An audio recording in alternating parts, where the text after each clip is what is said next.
N'i y'a ye a kalo caman de la siman tɛ bɔ Algérie jamana kɔnɔ ka na Gawo tuguni hali mini kun bɛ bɔ Niger ka na Gawo o bɛɛ tɛ ka na tuguni ka kɛɲɛ ni Niger faamaw kɛli ye ka siman boli Niger kɔnɔ ka parti do interdit hakɛninw bɛna fana o yɛrɛ tɛ ɲɛla tuguni magasin caman de bɛ ni minnu bɛ détail kɛ foyi tɛ o kɔnɔ o magasin bɛ Langolo do Ablaye Wɛlɛgɛm commerçant. Siman tɛ ka feere mun na siman ko de ka gɛlɛn dɔɔni parce que a tɛ na a bɛna mun na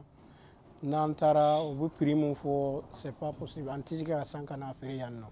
client mana na u b'a fɔ a ka gɛlɛn an dun bɛ siman dun i bɛ fɛn feere pour que ka fɛn sɔrɔ a la ne yɛrɛ munumunu mun kɛ ce que j'entends u b'a fɔ 20 ani 8 20 ani 7 dɔw yɛrɛ bɛ k'a fɔ 30. An dun bɛna feere yan pour les détails ou bien un sac 2 sacs tonne kelen mun bɛ débrouiller kɛrɛfɛ olu préféré do ka taa san nɔgɔya la yen nɔ ka na a san an bolo an fana bɛ taa san cogo min na n'an fɔ ko an bɛna feere ka dɔ ɲini a la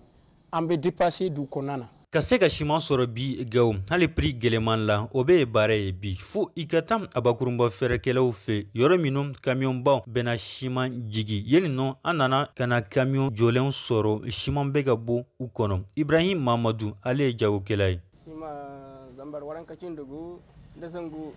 An bɛ siman tɔnɔ feere 25 ni 400 de la an bɛ siman min feere o bɛ bɔ Niger de ka na nka Algérie tɛ kunnafoni foyi tɛ n bolo munna siman tɛ ka bɔ Algérie kana ne kɔni bɛ ka min feere o bɛ bɔ Niger de siman da ka gɛlɛ ka sababu kɛ a man ca sugu la a sɔrɔli fana ka gɛlɛ de. Siman sɔrɔbaliya ale n'a prix gɛlɛya kojugu kɛra sababu ye ka gɛlɛya lase maa caman ma Gawo kɛrɛnkɛrɛnya la minnu b'u dayirimɛw sɔrɔ siman baaraw kɔnɔna na ka kɛ ni baaraw joli ye siman sanbagaw dɔw ka ɲɛfɔli la Abdulmalik Jalo ale ye sannikɛla ye. Gawo ni tile fila na siman tɛ ka sɔrɔ an kɔni ye entrepreneur an bɛ siman dɔrɔn de baara la ni siman tɛ se ka sɔrɔ manœuvre ani maçon ninnu u bɛ sɔrɔ bɛ dɔgɔya an wulila ka siman ko lajɛ ko a tɛ ka bɔ yɛrɛ Niger la mais an b'a ɲini an ka autorité ma u k'a lajɛ siman kun bɛ 115 000 la sisan a taara fɔ 145 000 la semaine kelen kɛnkɛri mɔgɔ ninnu ni ɲininka i b'a fɔ siman tɛ se ka bɔ Niger la ko Niger tɛ sɔn a ka don Mali la ayiwa o bɛ ka o de fɔ n t'a dɔn mun de don an b'a ɲini an ka autorité ma u k'a lajɛ k'a régler ni siman bɛ se ka na AES ko la kɔni pour que